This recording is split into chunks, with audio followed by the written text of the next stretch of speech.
첫 순서는 심층 취재한 내용을 생생히 전해드리는 TBS 집중 리포트로 시작합니다. 네, 요즘 기술의 발달로 전동 스쿠터와 같은 제품들이 하루가 다르게 시장으로 쏟아져 나오고 있는데요. 전동 휠과 전동 킥보드 등 종류도 다양한 데다 매연도 발생시키지 않아 친환경 이동수단으로 각광받고 있습니다. 네, 하지만 이런 전동 제품을 합법적으로 이용할 수 없도록 만들어진 현행법으로 안전을 위협한다는 지적이 나오고 있습니다. 각종 전동 기구들을 둘러싼 문제에 대해 자세히 짚어보겠습니다.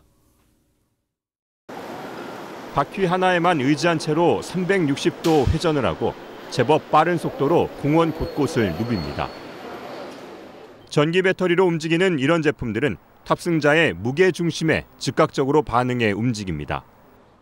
전후 좌우 자유자재로 움직일 수 있기 때문에 기교용으로 사용되고 교통수단으로도 인기를 끌고 있습니다.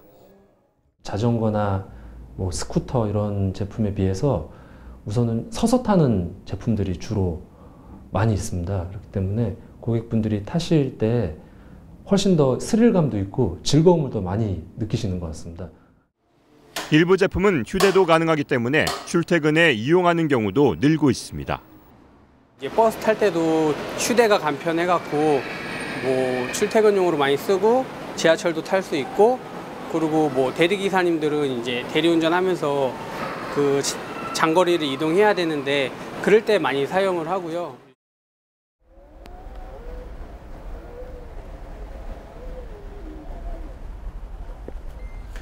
이런 전동 제품의 가장 큰 장점은 전기 충전 방식이기 때문에 100원 내외의 값싼 전기료로 30에서 40km까지 주행이 가능하다는 점입니다. 또 전기로 구동되기 때문에 매연을 발생시키지 않아 친환경 이동수단으로 각광받고 있습니다. 하지만 우리나라에서는 차도나 보도 모두 합법적으로 이용할 수 있는 방법이 없습니다. 모환법이 문제이기 때문입니다. 도로교통법 제2조 19호에서는 전기를 동력으로 하는 경우에는 전격 출력 0.59kW 미만의 원동기를 단 차를 원동기 장치 자전거로 보고 있습니다. 즉 오토바이에 해당하는 겁니다. 어쨌든 인도는 다 안 되는 거네요. 네. 차도로 다녀야 되는 거고. 네. 하지만 이에 대한 국토교통부의 입장은 다릅니다. 차도를 이용해야 한다는 경찰청의 입장과 달리 차도를 이용할 수 없다는 겁니다. 자동차관리법상 차도 위를 달리는 차는 자기 인증을 거쳐야만 운행할 수 있도록 규정돼 있기 때문입니다. 문제는 자기 인증을 할 기준 자체가 없다는 것. 현재 국토부에서 정한 자기 인증 기준은 일반적인 오토바이 형태에 맞춰져 있기 때문에 모양부터가 다른 요즘의 전동 제품들이 기준을 충족시킬 수 없는 것은 당연할 수밖에 없습니다. 새로운 개념이라서 현행법상에서는 좀 안 맞는 부분이 있을 수 있지만은 이쪽에서도 연구를 좀 진행을 하고 있는 거고. 결국 오토바이로 나뉘기 때문에 보도를 이용할 수 없는 상황에서 자기 인증이 불가능해 차도마저도 이용할 수 없는 겁니다. 법적 논란을 떠나 이런 전동 제품들이 도로 위로 나오는 것도 문제가 될 수 있습니다. 보통 20km 내외의 속도만 낼 수 있기 때문에 교통 흐름에 방해가 되는 것은 물론 이용자 자신의 안전도 보장받을 수 없기 때문입니다. 더 큰 문제는 이런 제품이 하루가 다르게 시장으로 쏟아져 나오고 이용자도 급증하고 있지만 법제도 개선에 대한 논의 자체가 전혀 이루어지지 않고 있다는 점입니다. 제3의 교통수단에 대해서 법적인 위치 그리고 도로를 이용하는 데 대한 규칙 등에 대해서 법제도 내에서 관리할 수 있는 어떤 방안을 마련하는 것이 매우 시급하다고 볼 수 있습니다. 일부 이용자의 위험한 주행으로 보행자의 안전을 위협하는 것도 문제로 지적되고 있습니다. 전동 제품을 조작하는 탑승자가 운행 미숙으로 보행자를 덮치는 경우가 종종 발생하기 때문입니다. 하지만 피해자의 보상을 책임져줄 보험이 아예 없는 것이 현실입니다. 지금에 있는 보험 상품들이 그 이동수단을 대상으로 해서 만들어져 있지는 않거든요. 전동 휠이나 전동 스쿠터 같이 휴대용 이동수단이 많아지고 있습니다. 이런 종류들은 모두 다 보도 위를 달리고 있기 때문에 특히 보행자 보호 측면에서 상당히 문제점이 있습니다. 이 보험 제도를 좀 정립을 통해서 좀 더 보행자를 보호받을 수 있는 시스템 구축이 필요한 시점이라고. 각종 전동 제품이 미래의 이동수단이자 친환경 교통수단으로 떠오르고 있는 가운데 이들에 대한 합리적인 안전관리에 대해 손을 놓고 있는 정부. 시대적 변화에 맞춰 법이 따라가지 못하면서 자칫하다 기술 발전에 발목만 잡는 게 아니냐는 우려의 목소리가 커지고 있습니다. TBS 이동규입니다. 네, 요즘 유행하고 있는 이동형 전동기구에 대해서 취재를 했는데요. 현장을 취재한 이동규 기자와 더 자세한 이야기 나눠보도록 하겠습니다. 이 기자 어서 오세요. 네, 안녕하십니까. 네, 직접 전동기구를 타보셨죠? 네네. 느낌이 어떠셨나요? 네, 일단 앞서서 리포트에서 인터뷰를 하신 분이 말씀해 주신 것처럼 상당히 스릴도 있고 네. 재미도 상당히 있었고요. 또 이동하는데 상당히 또 편하겠구나 하는 그런 생각도 해봤습니다. 네, 오래 타신 것처럼 잘 타시던데요. 네, 저도 그날 처음 탄 거였는데 예. 쉽게 배울 수가 있었습니다. 아, 그렇군요. 네. 그런데 이게 문제가 되고 있습니다. 경찰은 이런 전동기구들을 오토바이로 간주하기 때문에 차도로 달려야 된다는 입장이고 네. 보도로는 다닐 수 없다는 건데 실제 이용자들이 아까 화면에서도 봤을 때 도로 위로 달렸을 때는 위험한 상황들이 많이 연출이 될 것 같아요. 네. 이렇게 되면 좀 문제가 있지 않겠습니까? 네, 사실 정확히 말씀드리자면 경찰 측의 이야기는 앞서 리포트에서도 말씀을 드렸지만 일단 원동기 장치 자전거로 이런 전동기구들을 분류를 하고 있습니다. 네. 원동기 장치 자전거 또는 이륜 자동차에 해당한다는 거죠. 그러니까 쉽게 말해서 오토바이다. 오토바이이기 때문에 인도, 보도로는 올라갈 수 없다라고 이야기를 하는 게 경찰 측의 입장입니다. 네. 하지만 이런 제품들을 이용하시는 분들은 차도로 다니긴 좀 위험하기 때문에 보도를 많이 이용을 하고 있습니다. 맨몸으로 달리는 거기 때문에 차와 충돌했을 경우 굉장히 위험하고요. 예. 또 차만큼 그런 속도도 나오지 않기 때문에 어떤 주행 흐름에도, 교통 흐름에도 많이 방해가 되기 때문입니다. 그래서 보도를 많이들 이용하는데 이렇게 보도를 이용하는 걸 무분별하게 놔둘 경우에는 보행자가 또 안전을 위협받지 않겠습니까? 그렇죠. 네, 그렇기 때문에 이에 대한 그런 문제점들이 계속 지적이 되고 있는데요. 이 경찰 쪽에 알아본 결과 이에 대해서는 아직까지 단속이 이루어지지는 않고 있는 것으로 그렇게 알려졌습니다. 그러니까 아직까지 이게 심각한 문제다라고는 인식을 못하고 있는 그런 상황이라고 말씀드릴 수가 있는데요.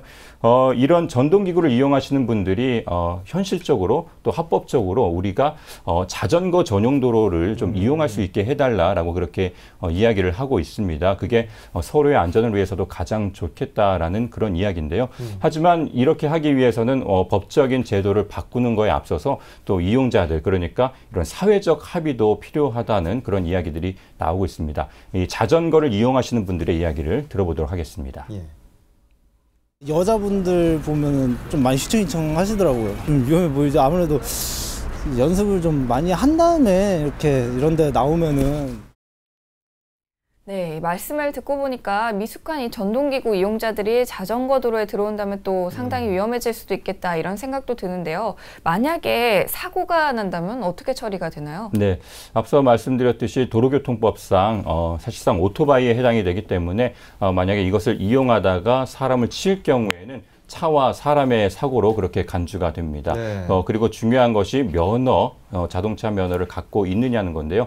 면허를 갖고 있지 않은 상태에서 사고를 낸다면 이거는 무면허 사고로 간주가 됩니다. 그러니까 원동기 장치 자전거 면허나 뭐 자동차 면허 또는 이종 소형 면허 뭐 이런 면허들을 가지고 있어야만 되는 겁니다. 근데 이런 전동기구들이 도로교통법상 이렇게 오토바이에 해당이 되면서 면허를 갖고 있지 않은 분들이 무면허 사고로 처리가 되면서 또 문제가 되는 것이 있습니다. 바로 면허를 그럼 딸 수 없는 면허는 우리가 지금 만 16세 이상만 딸 수가 있는데요. 네. 그러니까 쉽게 말해서 중학생들은 면허를 딸 수가 없단 말이죠. 예. 면허를 딸 수 없는 이런 아이들이 청소년들이 이용한다면 이건 다 불법에 해당이 되는데 그런 또 법적인 문제점들을 또 갖고 있습니다. 네. 그래서 여러 가지로 이런 법적인 문제들을 상당히 복잡하지만 정리를 한번 해줄 필요가 있는데 국토교통부든 뭐 경찰청이든 다 같이 나서서 좀 정리를 해야 되는데 정리가 전혀 안 된다는 게 가장 심각한 문제입니다. 네. 네. 지금 여러 가지로 이 법적인 문제들이 걸려 있는데 그 때문에 만들어지는 상용화가 안 되고 있는 전기차도 있다고 하죠. 네, 어떤 그렇습니다. 1인용 또는 2인용 초소형 전기차도 이런 법적인 문제에 걸려서 사실 좀 여러 가지 어려움들을 겪고 있습니다. 네. 지난달에 서울시와 또 BBQ 그리고 르노 삼성이 협약을 맺었습니다. 그래서 BBQ 치킨에서 배달하는 보통 배달용으로 오토바이를 지금 많이 대부분 사용을 하고 있는데 치킨 배달을 조금 더 안전하게 루이즈라는 르노 삼성의 그 차를 이용해서 배달을 하기로 그렇게 협약을 맺었던 겁니다. 네. 하지만 이게 국토부에서 임시 허가를 내주지 않아서 사실상 지금은 좀 불투명하거든요. 원래는 이번 달에 이것을 시범 사업을 임시 운행을 시작을 했어야 되는데 아직까지는 불투명한 상황입니다. 국토교통부에서는 이 차가 자동차관리법상 승용차의 기준에 맞지 않기 때문에 차종 분류 자체를 하지 못하고 있는 상황인데요. 그 국토부에서 자동차관리법으로 이 차종을 나눌 때 5가지로 나눕니다. 이륜차와 승용차, 그리고 승합차, 또 화물차, 특수차 이렇게 5가지로 나누는데 이 트위지라는 이 차량은 들어갈 곳이 없습니다. 이륜차나 승용차에 들어가야 되는데 승용차에 맞추자니 이 차가 거의 오토바이 정도의 크기밖에 안 되거든요. 네. 폭이 좁고 길이도 굉장히 짧습니다. 그래서 크기로 봐도 승용차에 해당이 되지 않고 모양으로는 물론 바퀴 4개가 달려있고 차와 비슷합니다. 보셔서 아시겠지만 하지만 승용차에 넣기도 그렇고 그렇다고 이륜차에 넣자니 이륜차는 또 기준 중에 하나가 바퀴가 2개가 되잖아요. 그런 것도 있고 바 형태로 되어 있어야 되거든요. 조향장치가. 근데 이건 핸들로. 이건 둥그런 형태 우리가 잘 알고 있는 승용차의 그런 핸들 형태거든요. 여러 가지로 이렇게 서로 안 맞는 부분이 있다 보니까 이제 애매해서 어디에 넣지도 못하는 그런 상황인데요. 그러니까 어떻게 보면 이제 기술의 발전이 계속 이루어지고 있는데 법이 그 발전을 못 따라가면서 오히려 발목을 잡는, 쉽게 말해서 예를 들자면 만약에 우리가 전화라는 것을, 전화는 유선을 통해서 사람과 사람의 의사소통을 위해 쓰여지는 도구다라고 만약에 그렇게 정해놨다라고 한다면 무선 전화가 나왔습니다. 선이 없잖아요. 이거는 법적으로 전화로 인정을 못 받는 거죠. 네, 쉽게 예를 들면 그런 상황인 겁니다. 네, 그래서 이게 시대를 못 따라가고 있다라는 지적들이 많이 나오는 가운데 이런 세계적인 추세에 맞춰서 이 새로운 기준을 하루빨리 만들어야 된다는 것이 전문가들의 공통된 의견입니다. 대림대학교 자동차학과의 김필수 교수의 이야기를 한번 들어보시죠. 이런 모델들은 이륜차도 아니고 일반 자동차도 아닌 중간 모델입니다. 이런 것을 유럽에서는 L6, L7 모델이라고 그러는데 국내에서는 법적 기준도 없다는 문제점이 있습니다. 이런 초소형 전기차도 문제지만 전기 자전거를 둘러싼 논란도 계속 끊이지 않고 있습니다.